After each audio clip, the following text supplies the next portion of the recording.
Hello and welcome to Dinis Guarda, Cities ABC, Open Business Council YouTube podcast series.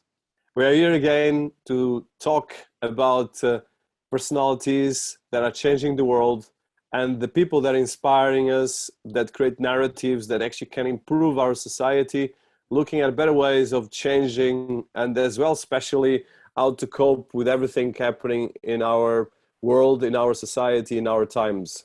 We are living through complex times, but as well exciting times. I think sometimes if you look at the news, it seems like everything is a bit in a crazy situation, but there's a lot of great things happening. And that's what we want to focus on this series. Of course, look at the problems, but especially look at solutions, look at visions, and look at people that are really pushing things forward. That's what we like to do. This is about doers, it's about science, it's about leaders, and the real sense of leadership, and people that really understand why this matters to society and how we can actually make the world a better place, at least one day at a time. So our city has been profiling a lot of great personalities, and today we have as well a great person and as well a great inspiring leader. And I'm actually quite excited to welcome to our series Dr. LaMondre Pough, and I think I try to spell it as best as I can.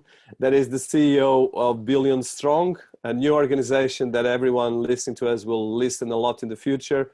He is as well a mentor, a recognized leader for community of people with disabilities, and above all, a great person full of energy that, independent of some of his kind of body challenges, is a superhero in a lot of ways. And I would say that every disability comes with a superhero power.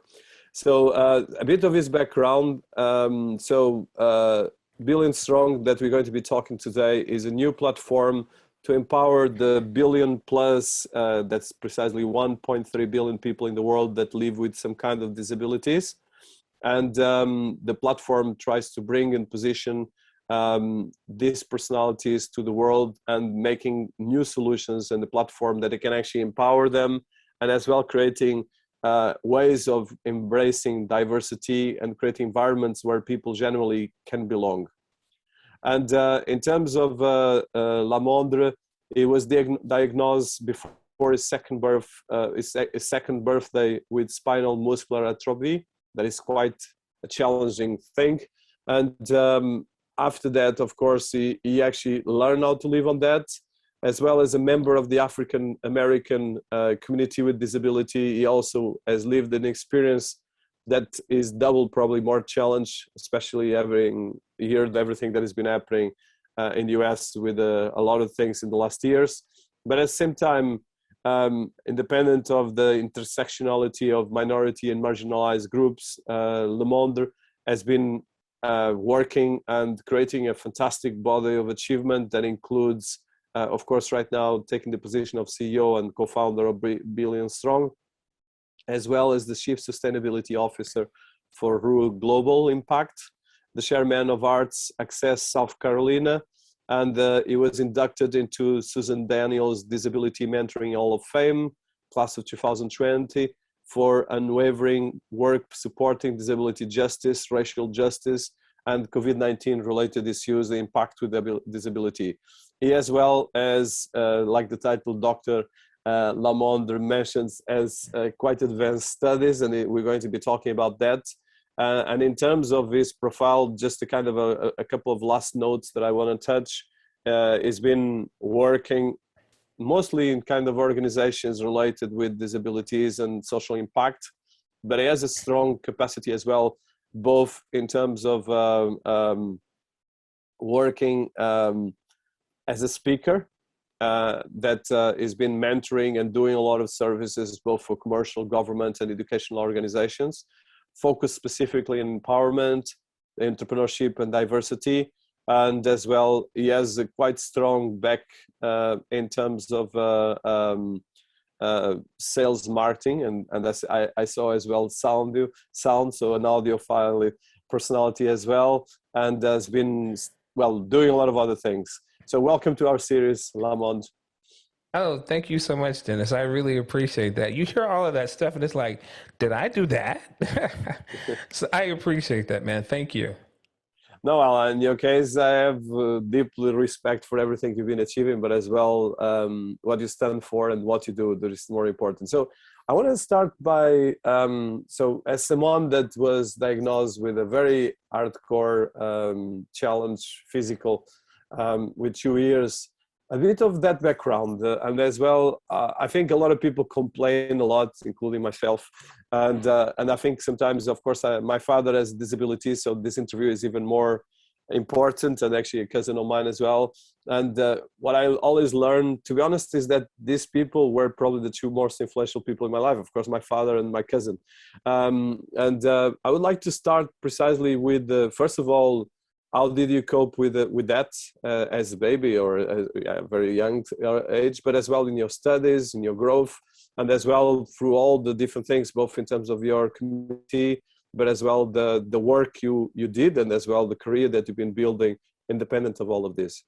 Yeah.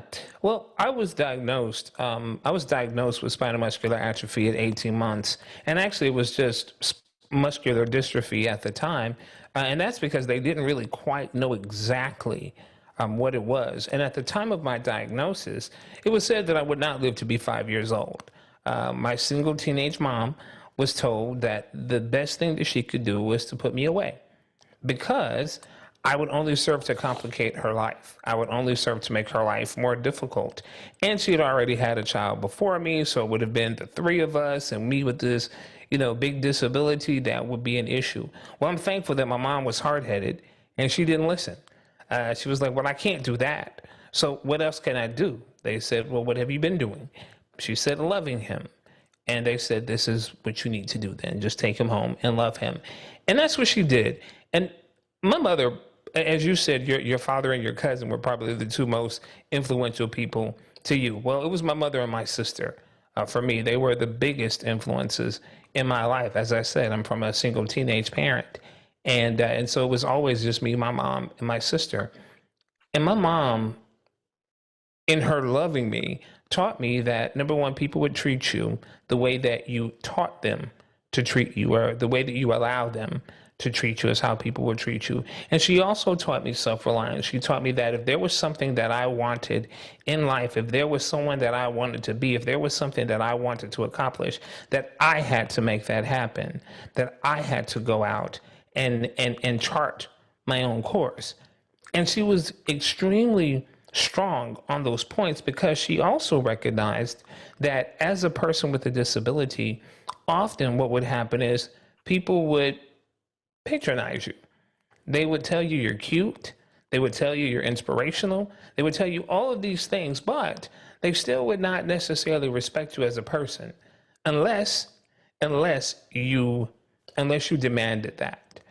And the way that she said that, it was a little stronger than what some parents probably would have said to someone so young. But she literally looked at me and said, you know what? No one gives a damn about you in that wheelchair.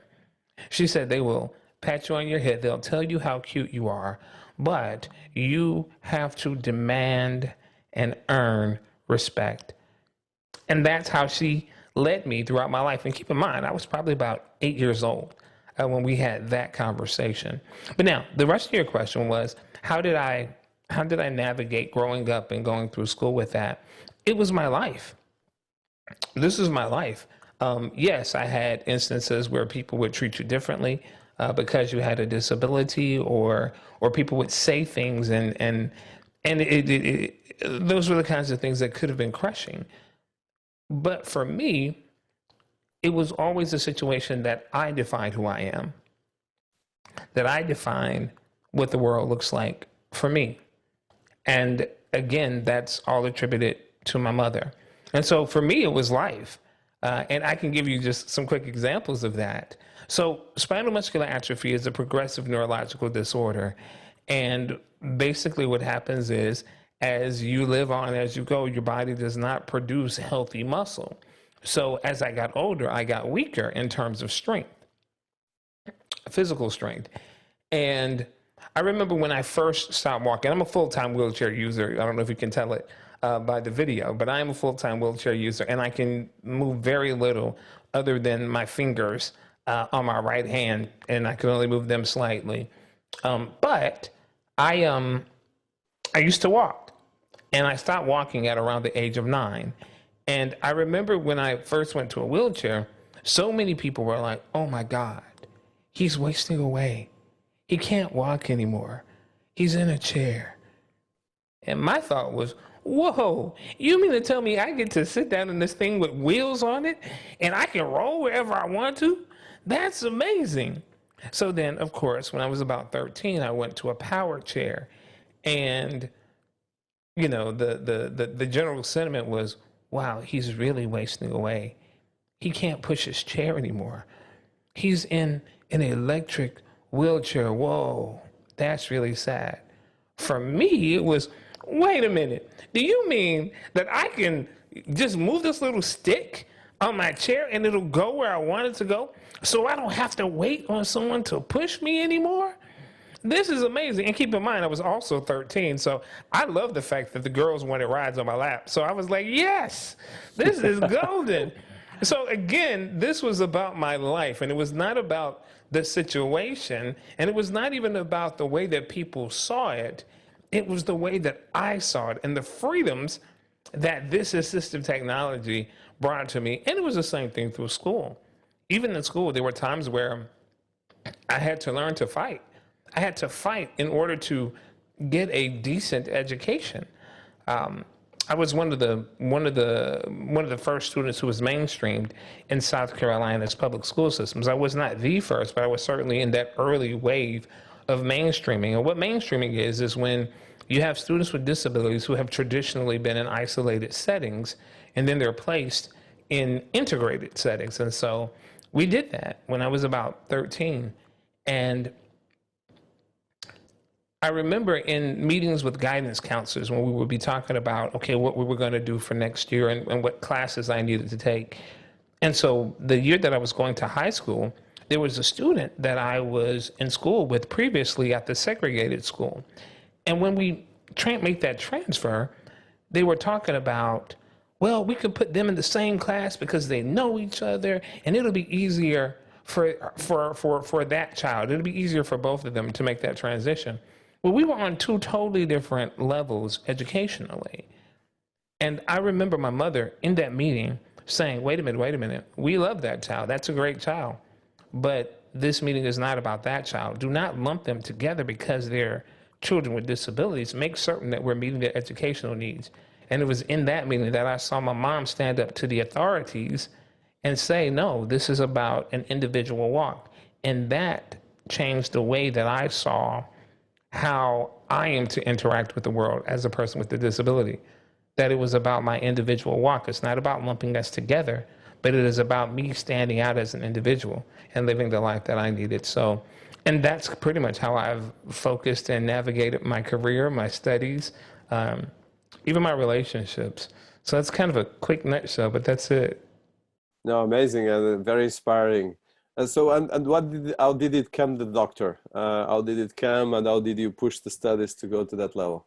Here's the thing with that, I've worked a long time, particularly in empowerment, empowering people with disabilities, empowering minority communities, particularly in entrepreneurship and social justice issues. And honestly, the doctorate degree was an honorary doctorate degree. There was a college that saw my body of work and felt like they wanted to honor me with that. And honestly, I was jaw dropped because I did not, number one, it wasn't something that I was expecting, number one. Number two, it was not anything that I even realized that people saw the work over the years. Over the years, I mean, I've been at this for over 30 years now, you know, and you just do the work. You just do the work. You pitch in where you can, you make a difference where you can, and you just keep working. You keep contributing. And so for an organization to recognize that and say, we deem that by what you have done over your lifespan, that it is worthy of carrying the title of that. And so it's an honorary doctorate. And I was amazed. I received it in 2018, December of 2018. And It still feels funny to me. It still feels really funny to me. And it's not a title that I necessarily go out and tout. But, you know, they honored me with that. And so I want to honor them. And I'm really thankful for it. And I think it's really beautiful, and as well, it shows as well your commitment to do things. So can you tell us then, after so like from your education, when you start in your professional career, how did it go? Because I think it's really important I think for people listening to us, and I think you're inspiring, and of course we'll touch Billion Strong, but how did it start your career? And I think especially with all the challenges you have, like you mentioned, and it's quite interesting because all the people that I know that have strong disabilities like you, are normally the most driven people, and as well more inspiring and really very strong, because of course you have to have all the kind of facilities to really adapt to society, and of course in your case you have an energy and positivity that makes a big difference as well. But I think I would like to understand that, and I think especially for people listening to us, hopefully it can be inspiring for a lot of people. Right. Well, I actually started working while I was in college. I started at the Disability Action Center. That was my first real job, and I started as a consultant. So the Disability Action Center is a center for independent living. It's ran basically to help people with disabilities live the lives that they choose to. And I started, first of all, volunteering while I was in college, and then after the volunteering, I started working on specific projects as a consultant, projects that taught people with disabilities about attendant care, about managing your own attendant care services. And it also taught care providers about how to work with people with disabilities, not necessarily the care, but the posture in the care, the approach to working with people with disabilities. And from that, I became hired on with the organization. I became lead advocate. I became lead IL specialist. And I started coordinating our volunteer programs, our advocacy efforts, and all of those things. And so that's where I started. Then I realized that many of the things that we were doing for the community of people with disabilities were some of the very same things that other communities needed, people who are not necessarily impacted by disability, but could still use the information that we were sharing. And I started a small business because I'm also an entrepreneur, and that is a major thing for me. I do a lot with entrepreneurship as well. And that's when I started that, was while I was working at the Disability Action Center. So fast forward a bit, continued to work for myself, continued to work for the Disability Action Center. Then after that, I went to work for a large retailer here in the States, and actually they're worldwide. And I was just selling computers because I love technology. I'm a technology guy, and that was just an area of my life that I wanted to explore more. And I got married, so I needed to make more money and all those kinds of things. So it's like, you know, you got to eat, so you got to make some changes. And so I started working for a large retailer here, an electronics retailer. It's really interesting, and I want to touch the entrepreneurship side, and as well, how do you cope with that and the family life and all the different working in part we do. But finish that train of thought. I was going to say, and so I was working for the big box retailer, and the plight of people with disabilities is something that's always in my head. It's always in my heart. So even while I was working there, I began to create initiatives to make that environment more accessible for people. And initially, it started with, how can we make our customer experience better for individuals with disabilities? But then as I started working with it, I realized that, wait a minute, we can also do this for employees with disabilities as well. And corporate got wind of it, and it went all the way up the corporate ladder. And so we started doing things with that. And as a result, the organization won some pretty significant awards based on that work. Now, it wasn't just my work. It was the work of the organization that centered around that. But it was certainly a part of that. And we won what is called the New Freedom Initiative that's presented by the White House here in the U.S. But then that's where I was speaking at a conference, and that's where I met Deborah Ruh, who is the CEO of Ruh Global, and she is also the chairman of the board for Billion Strong, which is the organization that I lead now. And I met her there, and she told me after we spoke that she was going to steal me from the organization that I was working with. And she is a woman of her word. She did that. And we've been going strong ever since. And at that time, she had a company called Tech Access. And I was hired on as a business development manager. And then we moved on up to vice president of marketing and sales. And we just continued to work. And then about 2010, I branched out on my own, did some incredible things with that, because again, I'm an entrepreneur. And so we kept moving forward with that. And here recently, I started working again with her new company called Ruh Global IMPACT, where I was the chief sustainability officer. And now I head this organization. So that's been my career path with some adventures in the middle of all of that. So I want to touch, before we go to, of course, I have a lot of questions about Billion Strong, that is it's starting. But before that, so how is it going? How was it to start to being an entrepreneur and start your first ventures as a person with very strong disabilities, and as well being part of the Afro-American community? I know the energy is, on that part is a plus, and I don't have doubts about it, but just on that level, because I know that is not easy, and a lot of these things in the mind of the person, not on the body, but I think right. I would like just to understand, how was the experience, really like general experience, because a lot of people listening to us, they might be complaining because of COVID, they lost their job, or even my team here, but they're all healthy and they have so much opportunities, and people don't understand how difficult, and I really respect for this. If I look at my father that doesn't have the same degree of disabilities that you have, but as well, he was diagnosed very early stage with well, he has a one leg smaller than other, and the effect is back and a lot of different things.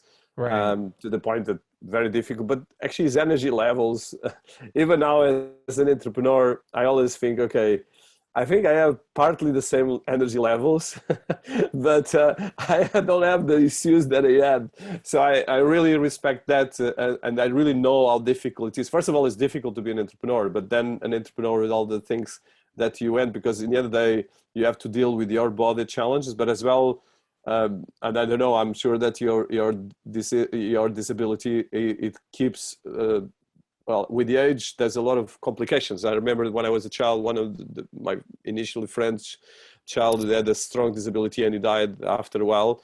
And as well, I know that you have to deal with the disruption of your own body, which is your foundation and things like that. So I know that it's very sensitive things, but I would like to touch that, because I think it's really not, I think people don't understand how this is impactful and important for everyone around us.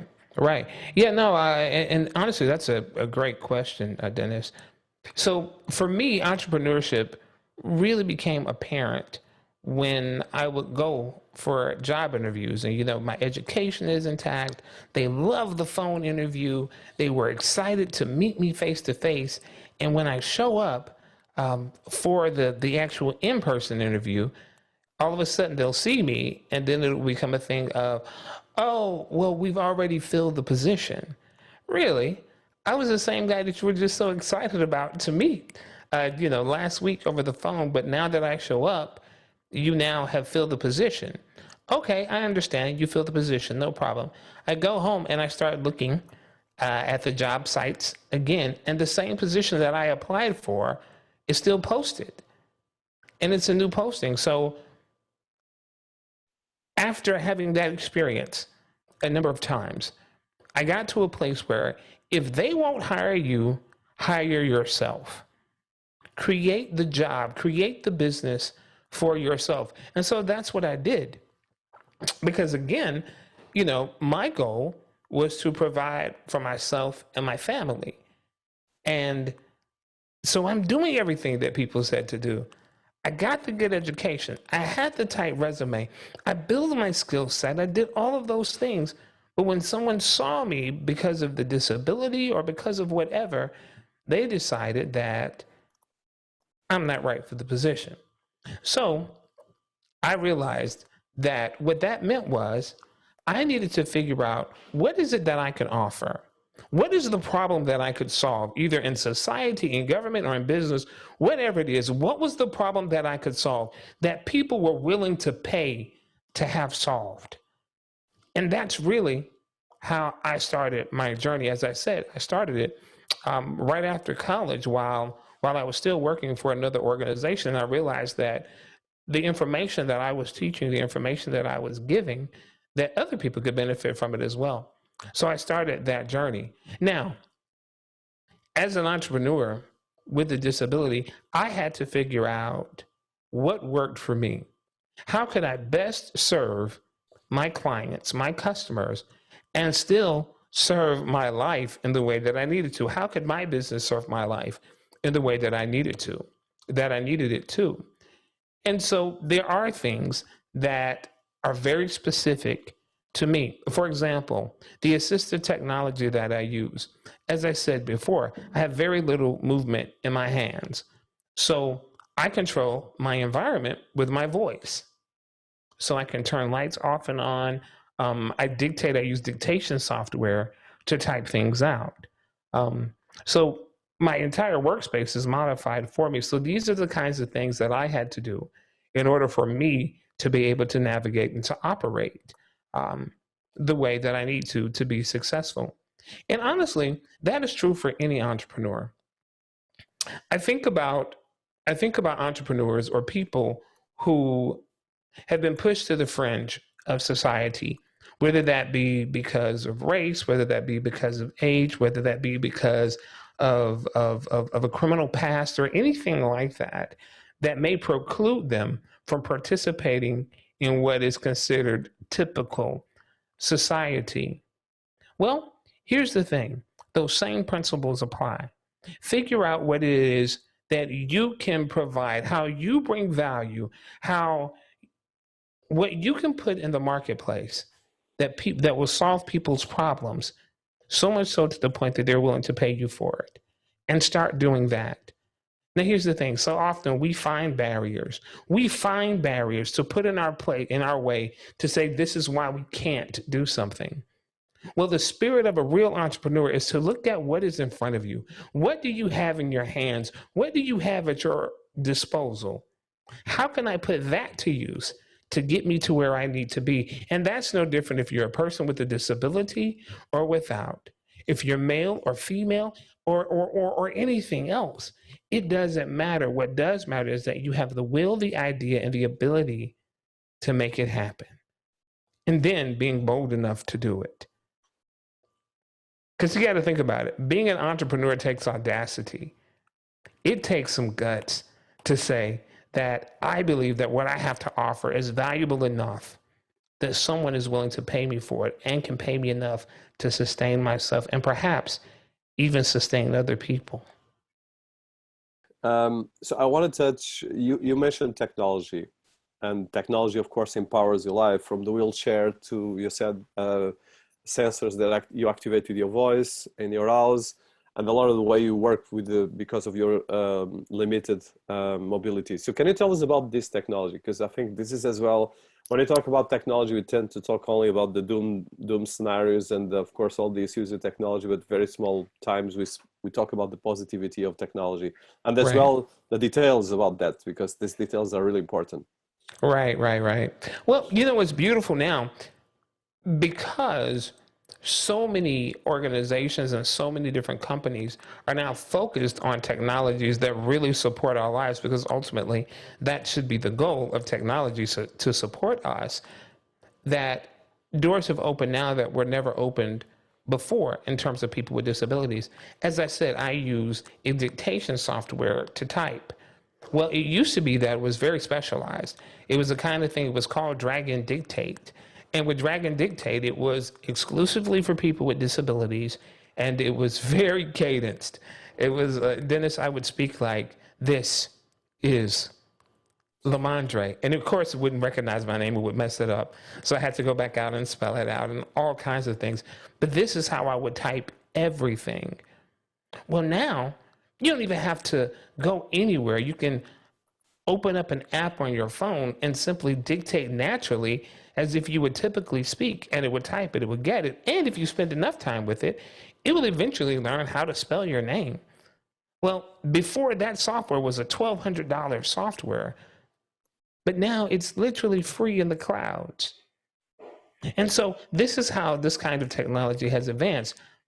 In order to control my environment, it used to be that I would have to have a complete computer system that was dedicated to that, a complete computer system dedicated to that with different sensors and all kinds of things all over the house. And it would be multiple thousands of dollars to make that happen.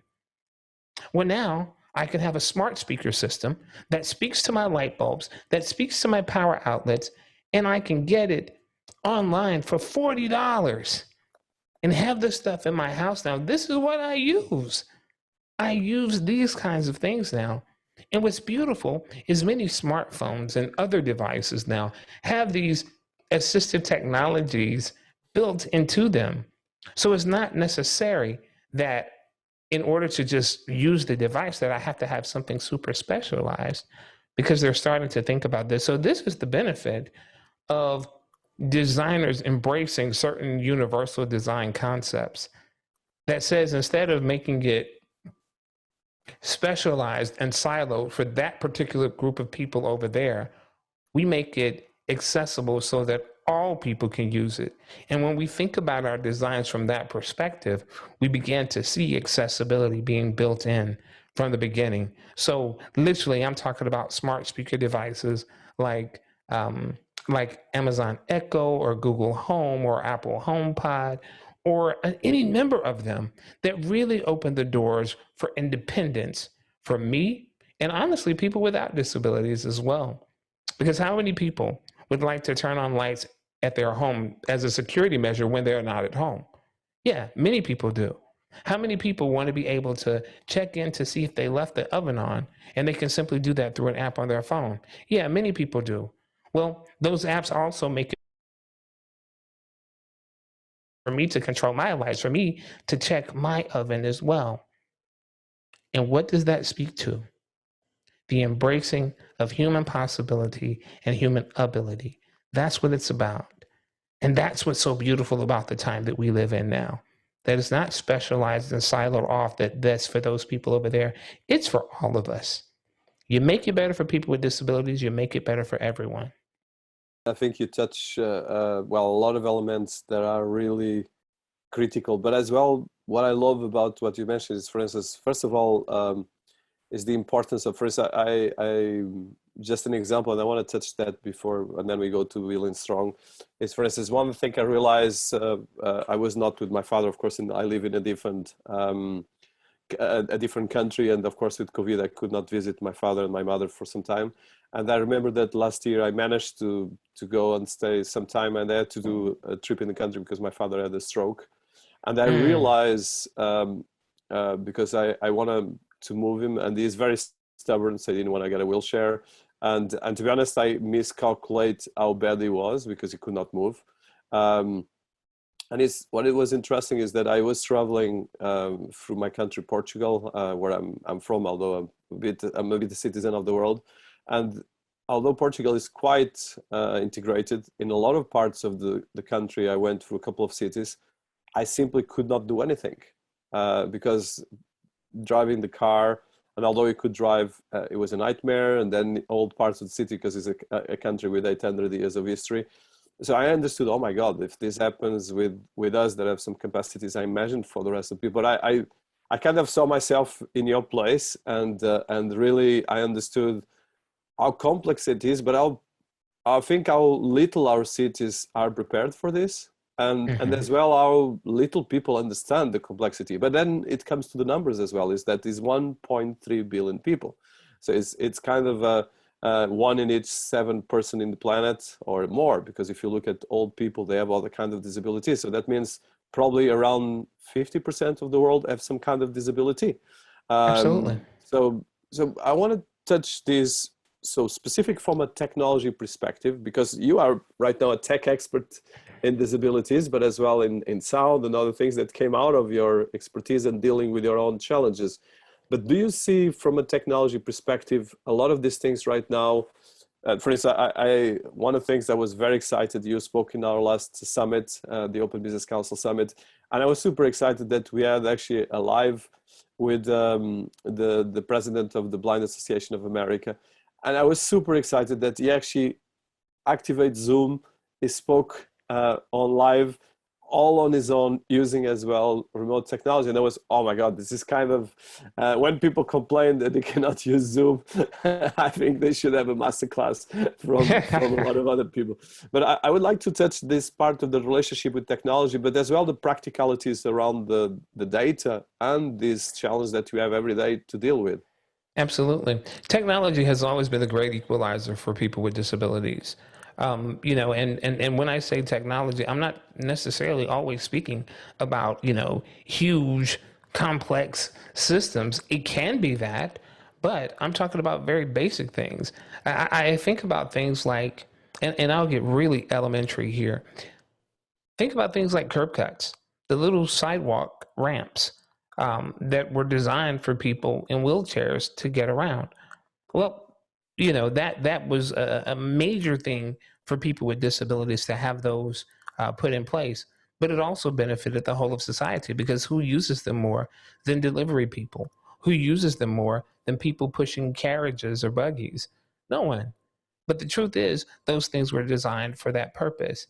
And I am absolutely thankful for that. As you mentioned, the gentleman using Zoom at the Open Business Council conference, you know, with a visual impairment, it's not that he can seek to interact with those things, but he has a screen reader that's navigating it for him, that's helping him to navigate it, telling him where he is, telling him, you know, what buttons are where.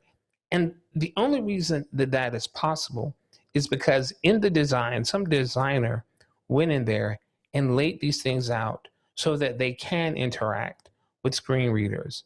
Um, Even the captioning software that's available now on here, those things are available because people who cannot hear are so that they can interact and use the software as well. And so again, it's the kind of thing whereas, yes, it was designed for people with disabilities, but you know what? It could also be used that if you're in a noisy environment, I don't necessarily have to see it in order to get the content that's there. And it's not necessary that I'm deaf or hard of hearing, but it simply could be that I'm in an environment where I can't play my speakers out loud and I can't put earpieces in, but I can read the captions, so I still have access to the information.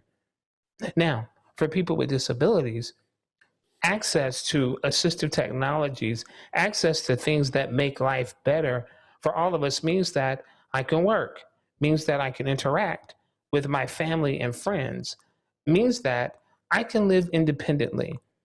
So even though I told you that I have very little movement from my neck down, that I really can't use my hands a lot, I live alone. I mentioned that I was married. Yeah, but I've also been divorced. And so when they told me that I would never get married, they were wrong. I got married and divorced. So I did the complete system. Okay, I ran the whole gamut. But in that, I'm able to live alone because of my technology, because of the supports that I have, because of the people who come in to make certain that I'm taken care of every day with that. That's how I'm able to live alone. So without that technology, I would not be able to do those kinds of things. So technology has always been a great equalizer for people with disabilities. Now, really, I believe the big challenge is making certain that people with disabilities have access to the technologies, to those options that are out there, and that designers who create apps and systems and who design this stuff, that they understand that accessibility has to be at the forefront of that design, because it's much better. Good design should be accessible design. Let me say that again. Good design is accessible design. So I don't care how pretty something is. I don't care how neat something is. I don't care how much we can fan over something and fawn over something. If it's not accessible, it's not good design. And so once we start to approach it from that perspective, that building it accessible from the beginning, I think that we will see much more access from so many other communities, not just the community of people with disabilities. And ultimately, that makes it better overall for everyone who's interested in using that particular piece of technology. I think it's really very important on that. I think um, I think, and I see that that brings us right now to the main point of the work you do right now as CEO of the new created Billion Strong organization. So Yes. can you tell us that I know that is the epicenter of all of these different things, and I see that it's going to be a global movement to empower people with disabilities, to create digital inclusion, but as well to create people with more autonomy and more independence that are not dependent of donations, but as well they are seen as equals. We are all equals. Everyone has some kind of issues, one's psychological, others physical, but no one should be taken a different way because of that. And there's still a lot of countries where people with disabilities are taken on the side in a lot of different ways, and worst. So can you tell us about what is Billion Strong first, your role as CEO and co-founder? You mentioned about Deborah, and is a very dear friend as well. A bit of all the community that you're building and the project roadmap that you're taking together. Absolutely. And again, Dinis, thank you for the opportunity to talk about being strong. Being strong for me is my life's work. It absolutely is. Being strong is an identity organization that's created to create a movement of the global disability community. We are ran by people with disabilities for people with disabilities.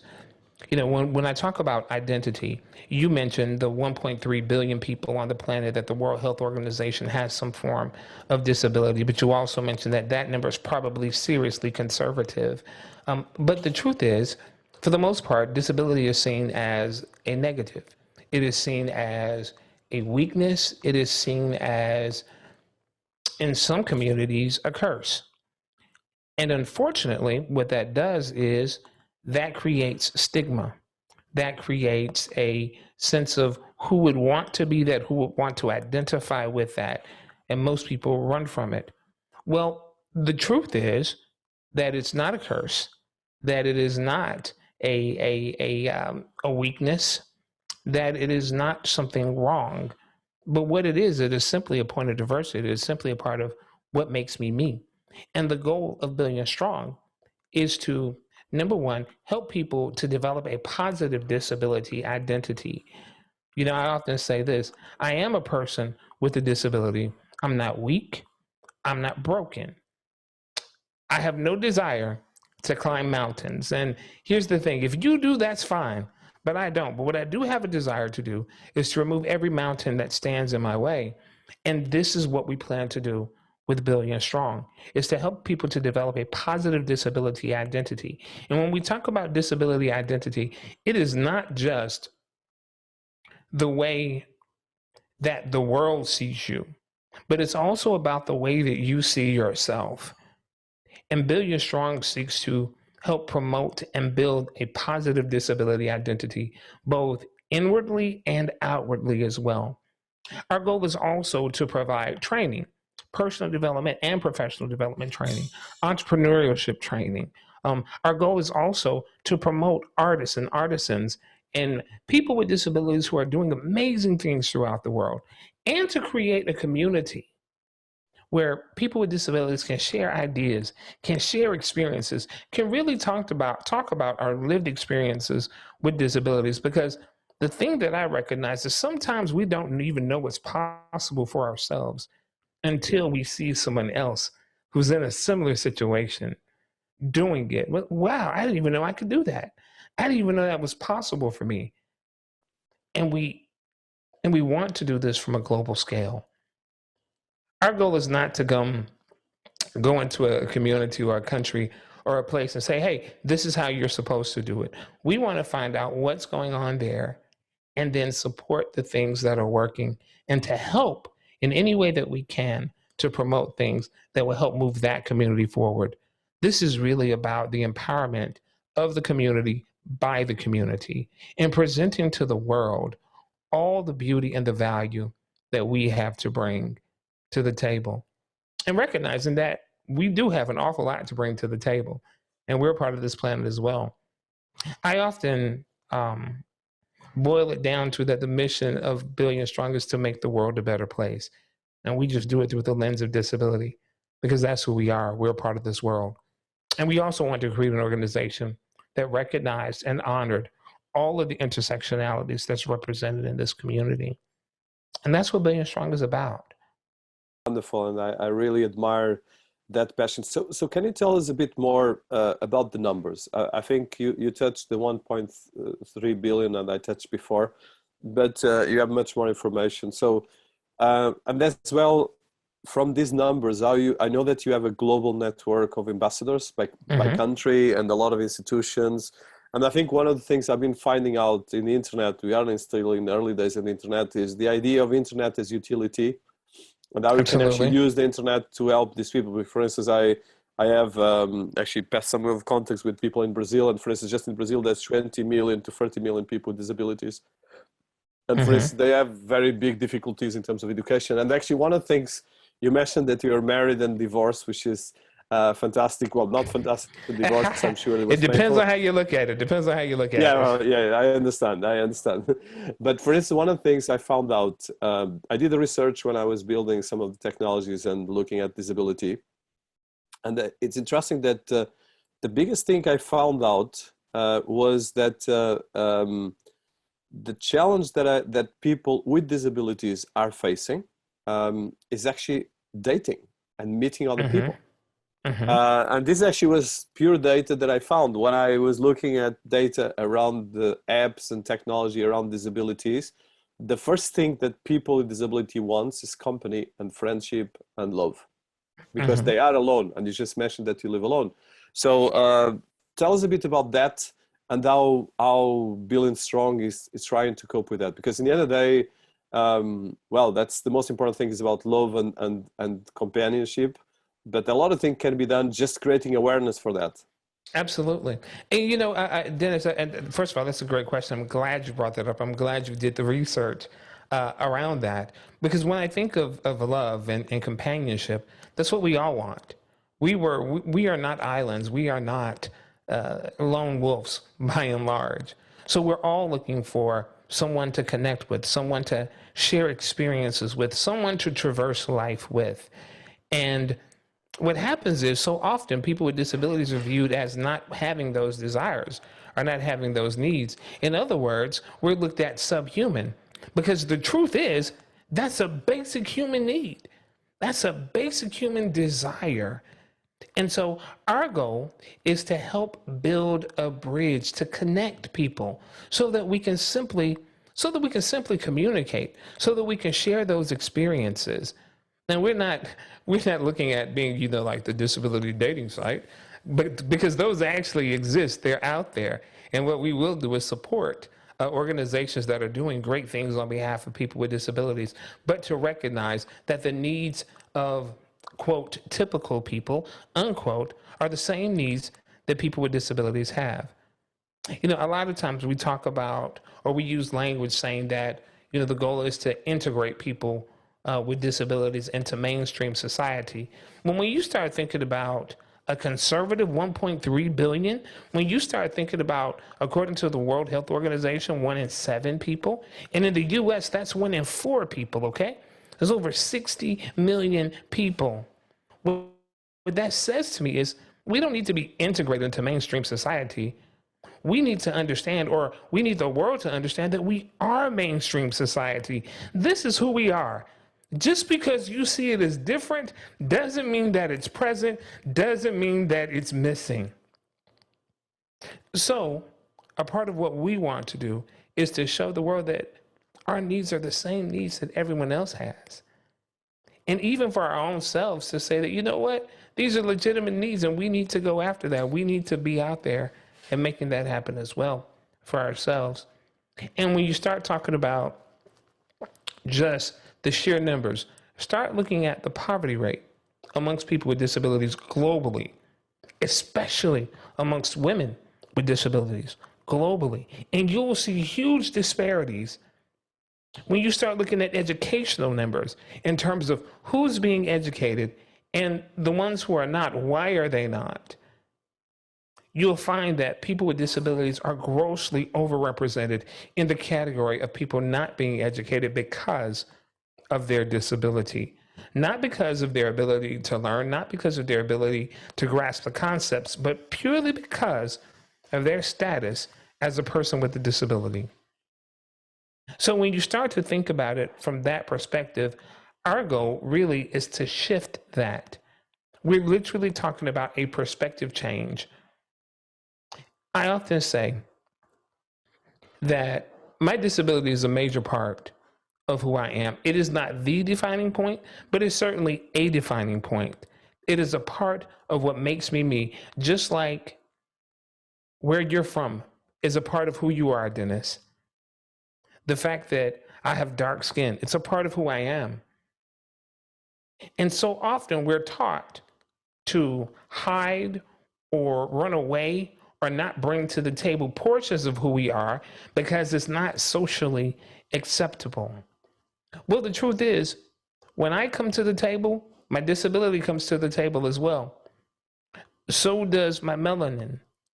So does my hairless head. All of those things come to the table. And all of that is a part of what makes me me. And so all of that is valuable. And I refuse to hide or hold back anymore.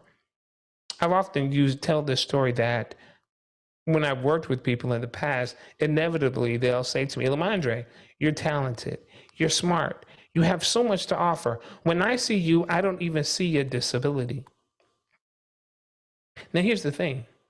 I understand what they mean by that. I understand that it's given it as a compliment. But the truth is, I need you to see my disability because it is a part of who I am. So to say I don't see your disability, what you're really saying is I don't see anything wrong with you. And that's because you've equated disability with something wrong. You've equated disability with deficit. When the truth is, it is a part of what has shaped my perspective of the world. It is a part of what helps me to solve problems in different ways. Because I have to think about, how am I going to eat since I can't feed myself? I have to think about, how am I going to get from point A to point B since I can't walk to get there? I have to think of different ways of solving problems. So as you said in the intro, Dinis, that my disability actually also is a part of my superpower. It's a part of what makes me unique. It's a part of what allows me to see the world in different ways. And it also allows me to bring different solutions to the world. So the truth is, to deny disability, to deny that diversity, to deny the differences that we all share, really is to deny our progress, is to deny solutions, is to deny innovation. And that's what we seek to stop doing with Billion Strong. Super inspiring. And as well, I know that there's a lot of things there that are really critical for our society as a whole. So let's go more in terms of the roadmap for Billion Strong. So I know that you're starting, you are still in soft launch. How can people engage? What's your goals? What are the next roadmap and some of the things that you want to do, and a bit about the team as well? Absolutely, absolutely. So I'll start with the team because we have an incredible team. Deborah Ruh is the chairman of the board, or chairwoman of the board, and she's amazing. She's a co-founder as well. And Richard Streitz is also the co-chair of the board as well, and he's amazing, just a absolutely brilliant person. Then we've got an incredible team of executives. We have Sonia Thompson, who is the chief marketing officer. We have Rosemary, and she really is about global outreach, and she's amazing. She's a woman with a disability. She actually has cerebral palsy, and she does not use words. She doesn't use her voice to speak in terms of physical voice, but she has an incredible voice, and she's amazing. And she's also has served as Chief Accessibility Officer for Ruh Global. And then we also have Jasmine, who is also a woman with a disability, and she's based out of the Philippines. And, you know, she really is about partnerships there. And so we have an incredible team of people. Again, this is an organization that's for people with disabilities, by people with disabilities. And we have an amazing team of supporters. We now have over 60 countries represented as advisors for a billion strong. And our goal really is to get every country represented. So even though we're just starting, we've gotten an incredible amount of support from our country advisors and partners, and it's really amazing. So right now, where we are with the Billion Strong is we're looking at phase one.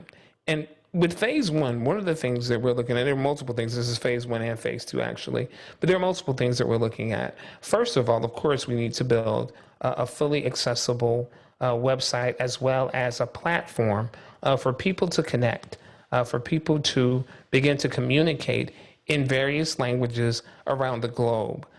So often you hear things that, well, it just started here, start in this area. No, that has been a part of the problem. We have not recognized the global community of people with disabilities. So our goal is to really create a platform that connects the global community of people with disabilities.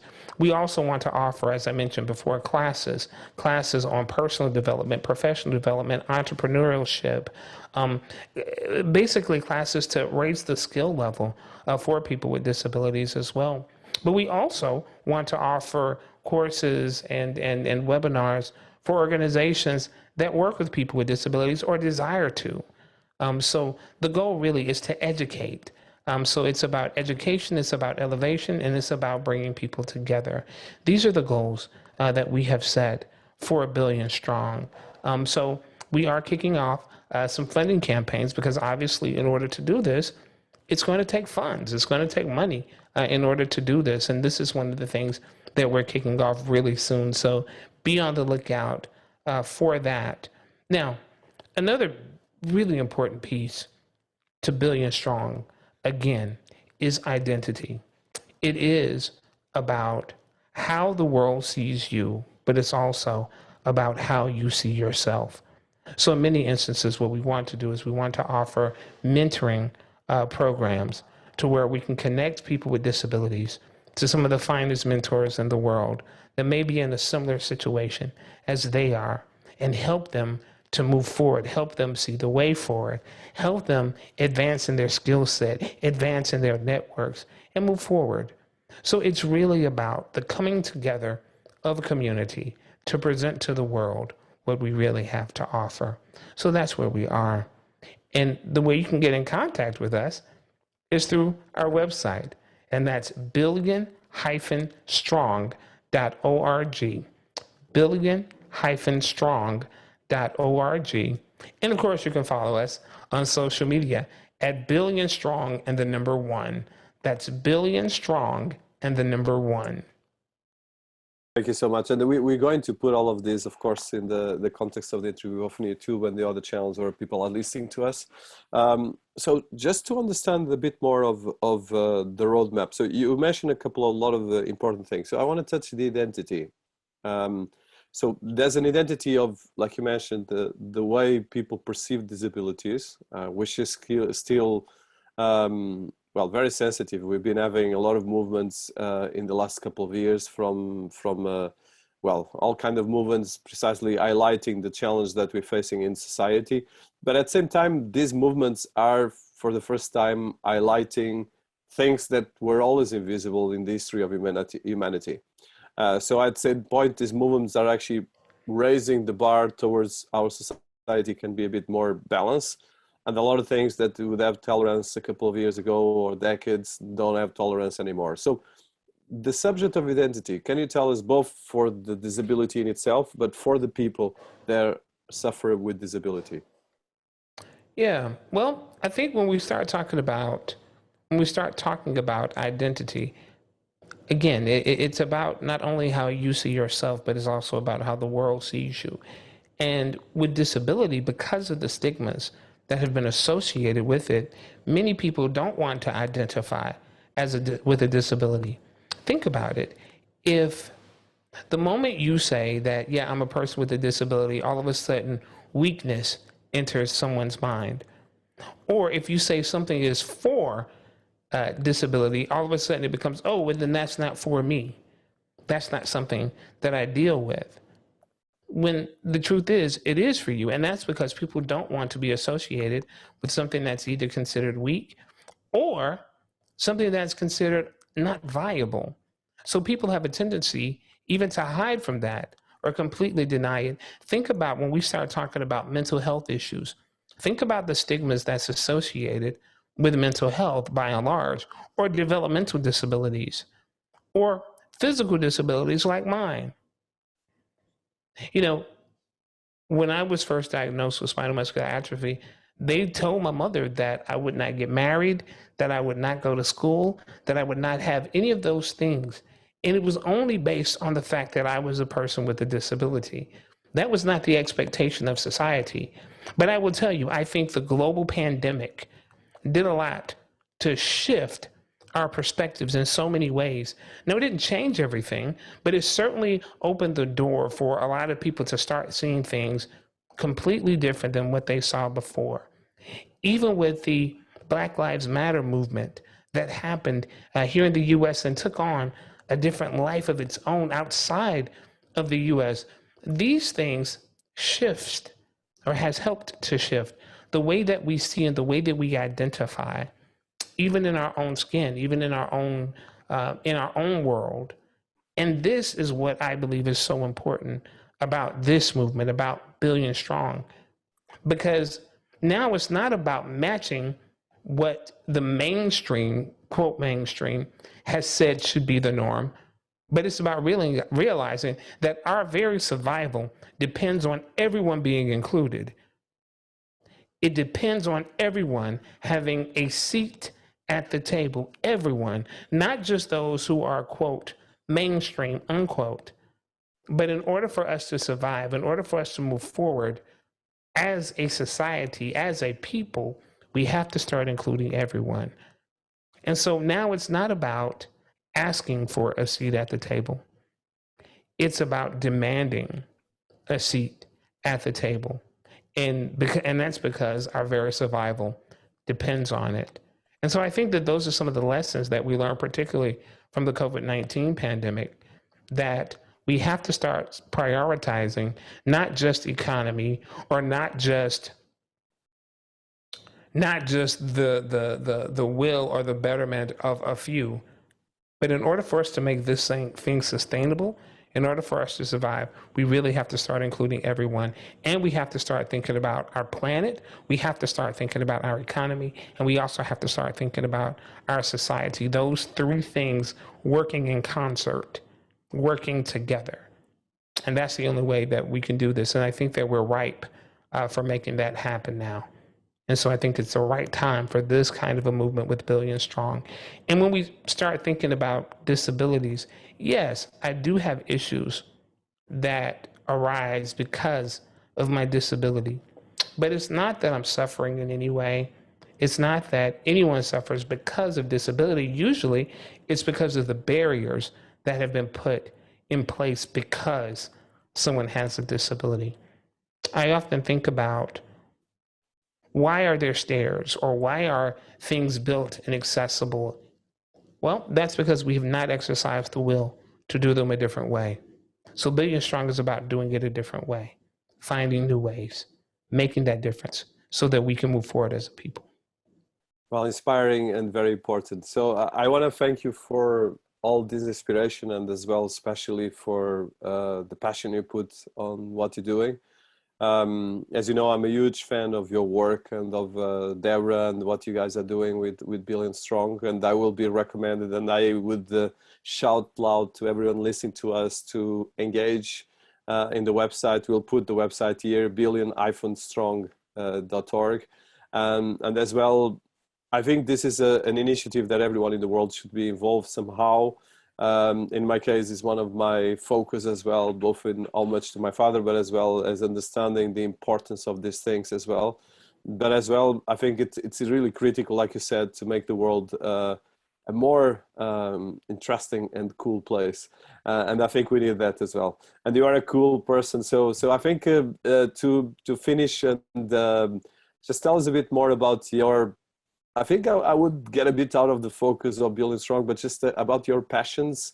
You mentioned sound, you mentioned technology, you are as well a person creative, and you do a lot of mentoring. So give us a bit of that overview, because in the end of the day, this is about people, this podcast and YouTube Right. series, and it's about people that we want to as well to continue pushing things. Absolutely. First of all, Dinis, thank you again for sharing your platform for us to talk not only about Billion Strong, but about the work and about the people that's involved in it. And I'm simply thankful. I'm grateful. I'm grateful for the opportunity for this. My passion is people. My passion is people. I absolutely love people. I love seeing the light bulbs come on. I love people seeing new concepts and getting new ideas and actually executing them and making it happen. I am a creative. I love art.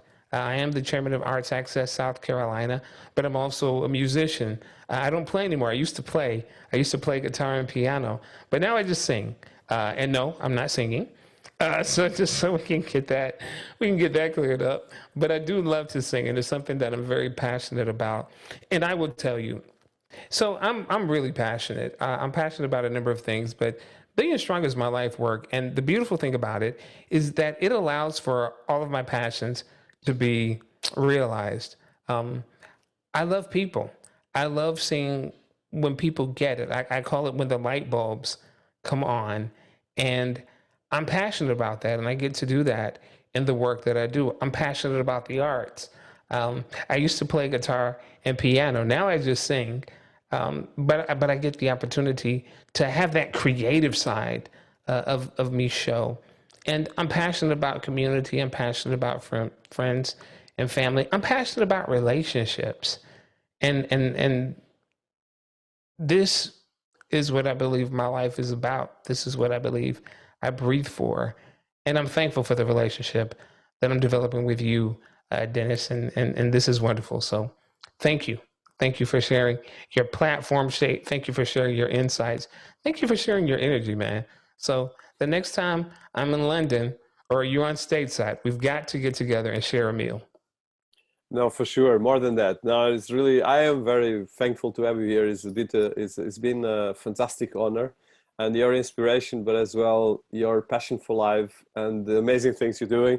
And I'm actually looking forward to see Billion Strong become one of the global leading platforms to empower people. And I think more than just, I think is my final note, more than just being about, like you said, not so much about the charity, but much more an empowering organization that creates solutions. And I think your entrepreneurial side is really important because, like you said, it's a huge part of the world. We are all part of this. And I think in the end of the day, it's about as well how we create the narrative for this. So Billion Stronger, let's go forward. We're stronger together, Billion Strong. Thank you so much, LaMondre.